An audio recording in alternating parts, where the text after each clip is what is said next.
Welcome back, everyone, to another episode of the Hurt to Healing podcast. I'm Anthony, and this is my co-host Yola. As most of you know, we did not put out an episode last week. We had some wisdom teeth being taken out. How do you feel, Yola? I'm feeling so much better. It's like I persisted. Wow, who am I? Job. So as you all can see, we don't have a guest this week. So we thought that it would be helpful to kind of talk about our work in the field, mine with the Women's Center and Yola's a little bit with the Women's Center, but kind of delve into her research as well. And then towards the end, we wanted to share some of our original poems regarding gender-based violence or how that's shown up in our lives. So yeah, we can get started. Yeah, exactly. Thank you, Anthony, for that introduction. And I'm so glad to be back and able to talk more than ever now.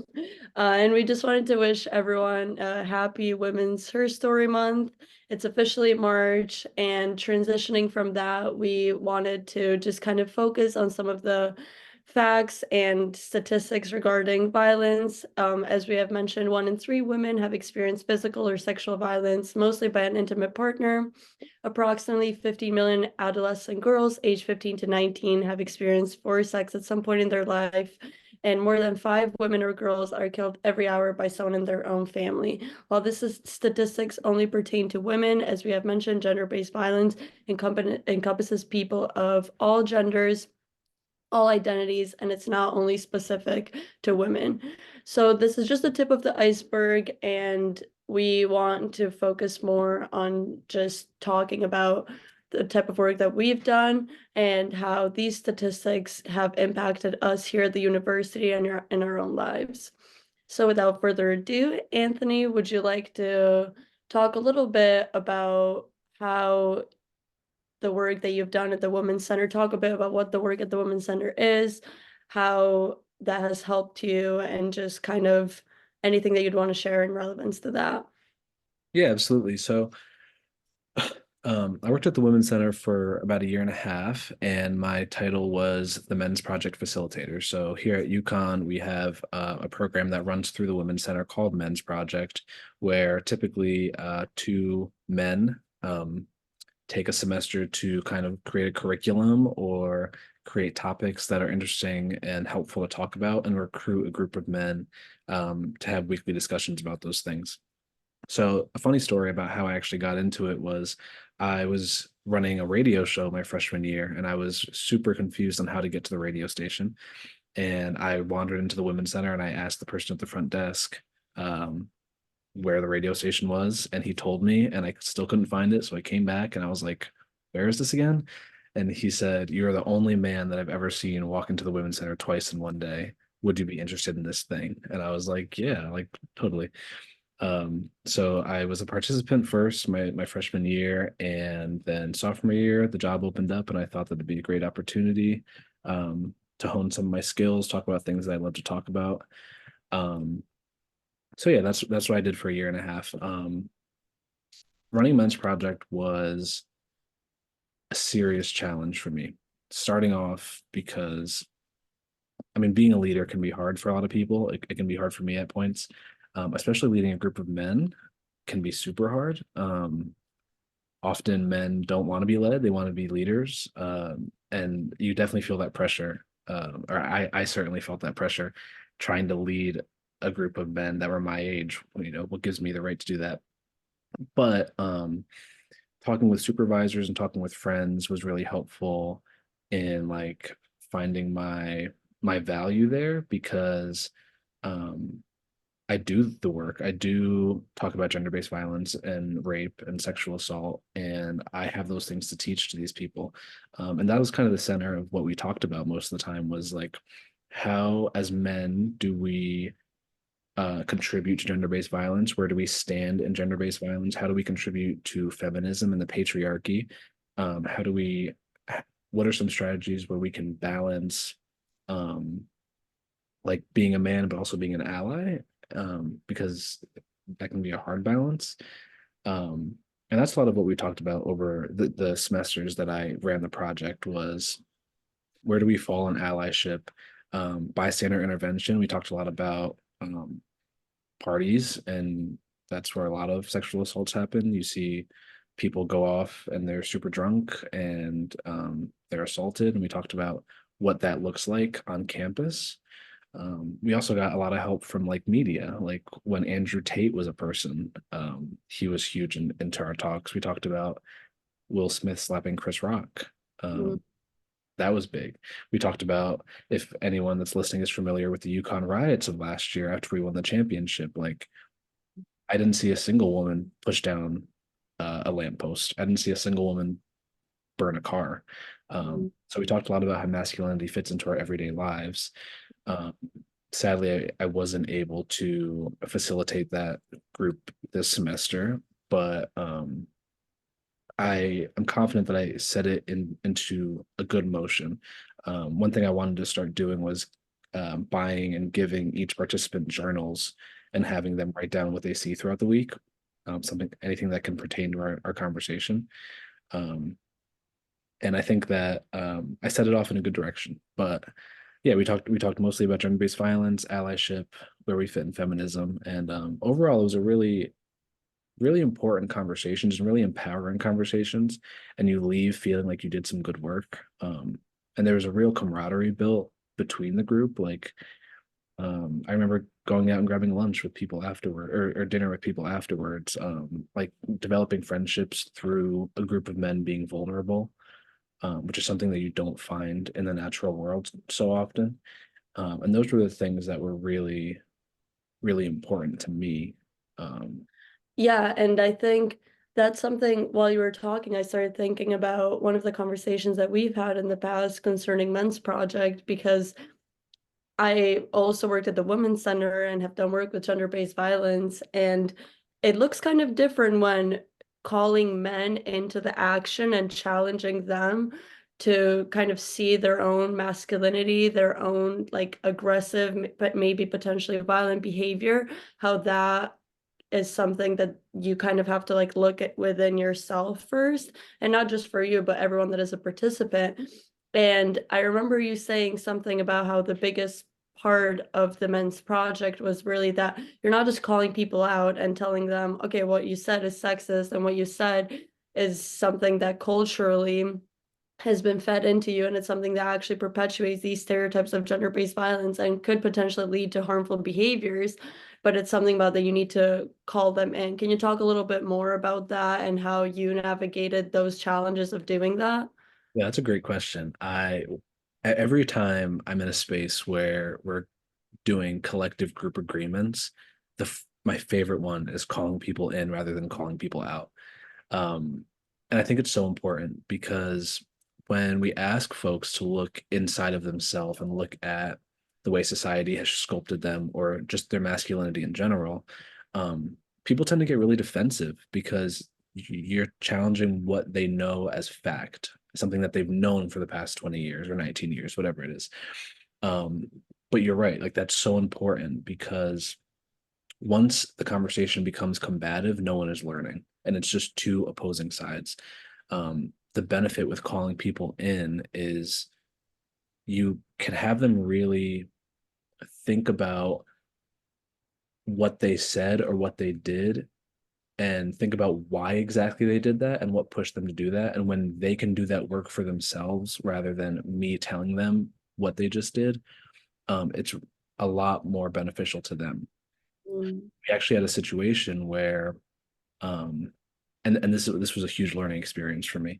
We had a situation where we watched some video about um a man who kind of put his body on the line for some other people during a mass shooting, and it was this amazing thing, obviously a heroic act, and we had someone in our class. Um actually, to backtrack, I kind of went on a tangent, talking to the group about how guns in America are terrible, and we should kind of outlaw these things. And this guy kind of was against me, and he was like, "No, I think guns are great, and these kinds of things," which I disagree with. But me and the class kind of almost went against him, and we didn't do a great job of calling him in and asking him why. We instead said no, like that's not good. And my co-facilitator at the time, Jake, who's great, he did an amazing job of calling me in after that. And instead of saying, why would you do that? He said, listen, I don't think we should do that this way. You know, like why, like what was your mindset during that moment? And he really helped me to see like what I did wasn't the right thing to do. Um, and ever since then, whenever we've had conflict in the men's project, it's always been, let's talk a little bit more about that. Kind of remind, you also have to remind the group, like, let's be safe here. Let's make this a vulnerable space for this person. Just kind of talk a little bit about why you see things that way and where we can move from there. And that's super, super helpful. Yeah, I think that's so important because it kind of overlaps, obviously in its own ways, but it overlaps a little bit with my work at the Women's Center. So I was an Empower facilitator, which is a student-led support group for survivors of gender-based violence. And our meetings mainly consisted of weekly meetings where we would focus on having vulnerable conversations. People could share their experiences if they felt comfortable, but a lot of our focus was on building that autonomy and agency and independence so that the group could take the conversation where they wanted it to go. And we were more there to just provide boundaries or reinforce boundaries and meet everyone wherever they were at in their journey with specific tools for their healing that anyone could use, and then personalize it as we got to know the people better. So we got to have pretty good group of like 10 to 12 people sometimes, and people fluctuated in and out. When you do this type of hard work, it is very challenging for people to consistently show up, including myself. It was very challenging because it's draining, and especially when you're in school or you have other things going on at the same time, it's not necessarily an easy, even if it's just 1 hour or 2 hours that you're giving away to it, the aftermath of like calming your body down and dealing with the things that came up for you can take a lot of time. So unfortunately, in the society we live in, like we're not necessarily afforded that. But something that came up that was similar to what you were saying was that you have to really check yourself, because I remember sometimes it, not because people were trying to be offensive, but sometimes there is these internalized thoughts that we all can have because we are growing up in a patriarchal, misogynistic, racist, homophobic society. And it's hard to recognize within your own self the attitudes and beliefs that you might have internalized to a certain extent. So, and then you say them out loud, and someone else can be extremely triggered by them. So, as a facilitator, especially with this type of work, you have to do this job of, you don't want to invalidate someone's experience and thought about this and be like, that's wrong and you shouldn't think this way, because that's also part of the process when you're dealing with this type of trauma. But then you also want to make sure that you're holding the space and acknowledging that, yes, it's valid that you feel this way, but where are we going with this? Like, how can you then create this dynamic where the person can share that feeling, but also the participants are not extremely triggered and invalidated in their experiences? And that's just really hard to do, honestly, because our society just teaches things like so differently, like culturally as well. Like I think that's a very big component, and I think that's what I've noticed and has been like very relevant to my work. And not just culture, like an ethnic culture. I mean, we all simultaneously need to understand and adapt different ways of being, different behaviors. And you can do that with your family, you can do that with your community, you can do that in your state, country, all of those. So then I think it's very hard to take all of those values that we all have, like it's like an input, like we're inputting all these values, and then we have to find this common way of shifting forward, but also centering the survivors and having it be very personalized from person to person. Yeah, I couldn't imagine. I mean, like, I think you made a great point about like there's so many people on Earth and there's so many people that can come to these groups, and every single one of them are so different and so complex.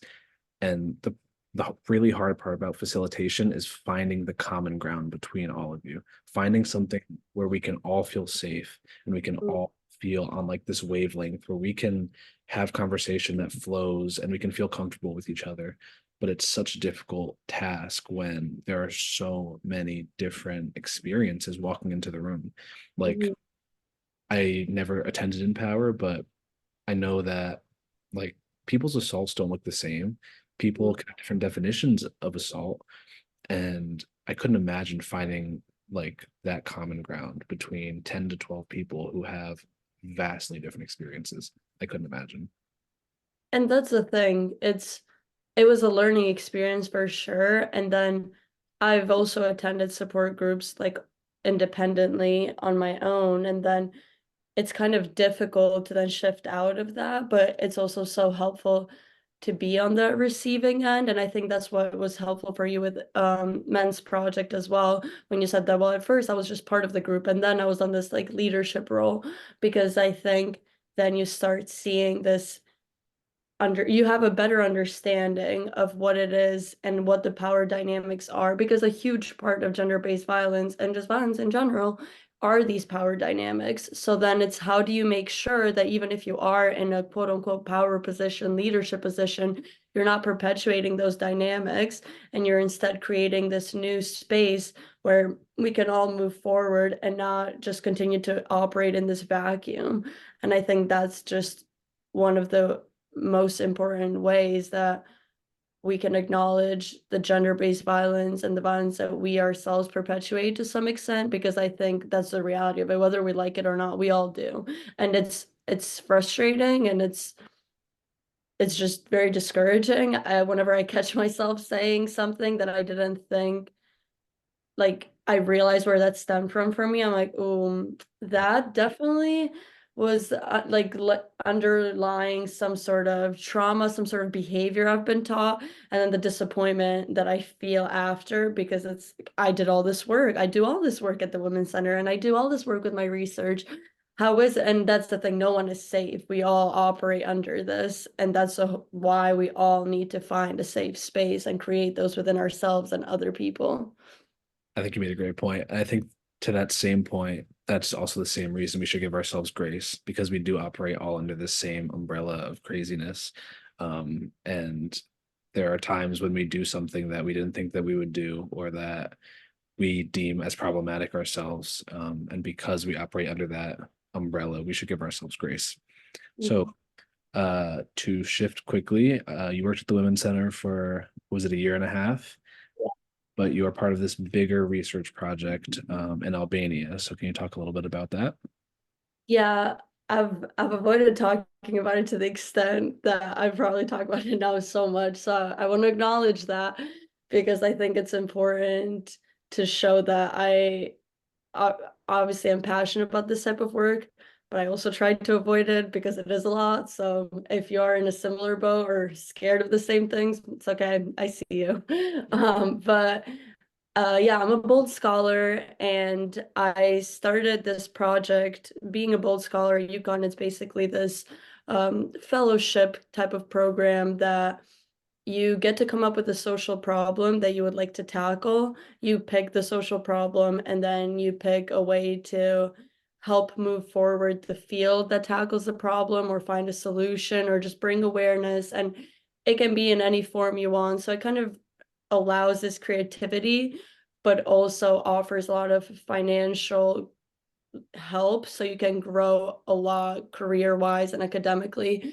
So because I grew up in Albania until the age of 12, I knew that something that I wanted to do with my project would be something that kind of brought both of these cultures of, okay, growing up here and what I've learned here with my experiences in Albania. I grew up in a home that was abusive, and doing so, I did end up feeling very helpless a lot of times. And I remember being young and having all these questions about these systems and these institutions, and what was the procedure? Like, office code, what is the procedure? And it's like, where do you go from that? And I always had all these questions, and I just remember feeling just very confused and lost and wanting to help so much, but I was also 8 years old. So then I just couldn't do as much. So then using that experience and working through that and doing a lot of internal work to not feel responsible for the situations and circumstances, I wanted to kind of go and interview people that worked in these institutions. So I went to Albania over the summer and I interviewed about 7 people. And the people I interviewed worked anywhere from the shelters for domestic abuse, and that worked within the police department, people that work for UN Women, lawyers, health professionals, and the questions, oh, and people from NGOs as well. So the questions that they were asked mainly revolved around like, well, what is it that you think is the most challenging thing for your institution? What is the most challenging thing about your work? And people could share personal experiences and also just talk about it on a career level. I just wanted to really bring awareness and highlight the intricacies of why is it that, especially in developing countries, it's so difficult to even just acknowledge abuse and just call it for what it is. Albania didn't even have a definition for rape until very recently. So I knew that a big part, and what we actually talk about in men's project also at the Women's Center, it's you can't possibly start developing responses to abuse without having some sort of definition to go off the bat. And that's why when we started the podcast, we had this definition for gender-based violence, even if it's a working one. You need something to be able to label it, because a lot of where people and survivors get lost within the gaps is they don't even know that it is abuse what they're enduring, and they don't want to call it that because of all these stereotypes, and especially in a lot of cultures, but I can only speak for Albanian culture specifically in this context, is that um, there is this stigma of shame and accepting that you maybe experienced or were on the receiving end of some sort of abuse or violence, especially when it comes to family matters, because family business is super private and it's like very private sphere. The emphasis is very much on that. And then on top of that, it's considered weak. Like you're seen as if you are talking about your problems, but also if you're talking about something so vulnerable, there's just a weakness and you shouldn't be sharing that. What are you doing? And I remember I felt a lot like that growing up, actually. So then what I'm trying to do with my project and with that experience was just kind of see things that I wasn't aware of and what resources were there that I didn't even know about, and how is it that these resources were actually in place. I went and did research on that. They were in place during the time when I was growing up there and I had never heard of them. So I want to write my thesis on how is it that we can bring more awareness to these institutions and make these resources more available so that people know about them when they are going through things and before they even get to that point where they need the resources, so they know that there's a place for them to go. I'm curious, were you shocked at all by any of the responses from your interviewees? Was there anything that stood out? Yeah, it started kind of rough. I think it depends a lot also on the age of the people that I interviewed. So some of the participants that were older were more reluctant to share any information. I think also this fear of potentially job security, that, oh, wait, this is my job. You're asking me to talk about this institution that pays me. So I think there was a lot more emphasis on that fear versus some of the younger workers. I think they also had done research themselves or had had experiences as a student, and they knew how important and valuable these conversations are when you are doing this type of work and when you are doing research in the field. So I think they understood more where I was coming from. But then what I realized when I was working on my thesis, and this was very helpful because of my thesis advisor, I was telling him that it made me angry. I was very upset being there, and I wasn't sure as to why I felt so upset, but I remember just being pissed off. I was like, how are you telling me that you don't have that much to share about this? And why are you being so reluctant for this type of work when the whole point of advancing this is sharing. And I think that was also kind of a cultural clash because I think growing up in America, after a certain point, I think people here try to be more open. There's less stigma around opening up, and people here I feel like are more likely sometimes to like trauma dump, but in Albania it's like trauma's not even a thing sometimes. So I think that was just kind of hard because I wanted people to share, and this was one of the instances where I was like, please do trauma dump about your job. Like I need to know the specifics.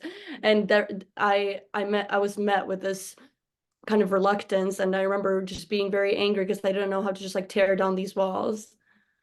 And I remember my professor, when I was telling him this, he was like, well, why do you think that was? And I explained this age difference, and he was like, yeah, I'm sure to a certain extent. And then I talked about how communism and how the government can be something that's like scary to kind of go against. And it was like, yeah, for sure, these things can impact it. And he was like, but how about the years that they have on the job?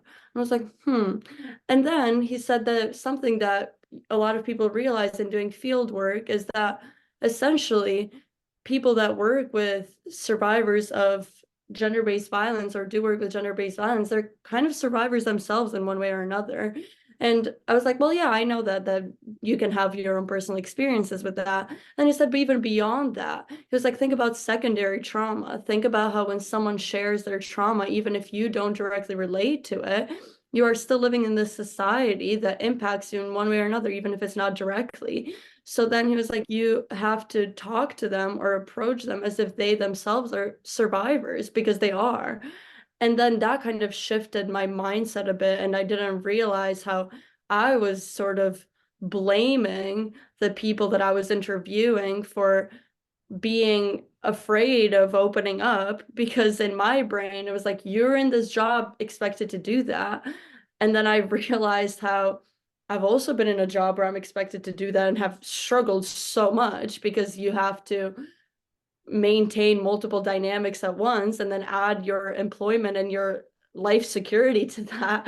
And it's like, well, I don't want to share this. Like there's this wall that it is very hard to tear apart. So I think that was something that shocked me about myself, was seeing how, oh yeah, maybe this is something that I need to pay more attention to in myself, and just expanding this definition of survivors and how trauma impacts not just the person, but also the people around them in one way or another. And doing this work, seeing so many cases throughout the years, cannot possibly be doable if you don't build a certain wall to a certain extent. I think that that goes back perfectly to what we were saying. Like we had just talked about, you can go into these things with great intentions, and the way that you've been socially constructed can make you sort of problematic in that space without you even trying. Like you didn't even know, and it took a third opinion to realize that like there is some work that you need to do so that you can adapt to this different thing. And that's all falls under the umbrella of gender-based violence. Like you're not that far from the women's center. Like it's under the same umbrella of work. So I thought that was really interesting. So where do you go Yeah, I think what I've been trying, obviously, I'm writing my thesis on it, and this podcast is a good way of kind of using everything that I learned into just applying it. I think something that I've been working more on is being a practitioner of these things instead of learning so much about the theory of it. So I think that's where I'm trying to meet myself now is, and I know that at the Women's Center I got to do that. It's like you practice being this like facilitator, and it's about the issues, and then now it's like theory to practice. And I think I tried to see and meet myself more, even just like creatively. I think just moving through that space and to that healing and finding different ways of healing, and not just like I've always thought. I think there's this quote that says, oh, well, knowledge is power, and power comes from knowledge. And if I have information, I have control. And I think as someone that loves academia and learning more, not academia as an institution because it's problematic, but just learning more in the process of learning. I I think as someone that is so passionate about learning, I've always used it as this coping mechanism of, if I just throw myself at more information to learn, I don't have to just like sit and slow down and be with my own experiences and with the reality of the world. And while that's so helpful and the theory is so helpful, shifting to actually dealing with these practices and stereotypes and challenges that are happening day to day and are happening all around us. I think that's what's more challenging and where I'm trying to go next. And part of that is like writing more poems and doing this podcast and talking more about it from a personal and a learner's perspective, and not just me taking information. It's you should take and give back in one way or another. Yeah, I think that's a really good point. So as you mentioned, we both have delved into poetry a little bit. I took a performance poetry class my freshman year, and it was something that I really liked. So yeah, we're both going to share two of our personal poems. Um, this is hard for both of us, but we thought that it'd be a really good addition to how we have experienced this trauma, and how we're now communicating that trauma. So I'll go first. I want to first, before anything, give a trigger warning. Domestic violence. You will hear kind of my reaction to my own trauma. Um, you won't hear too much detail, but if that's something that might be hard for you, I'm going to give 2 seconds to click off or mute. Okay.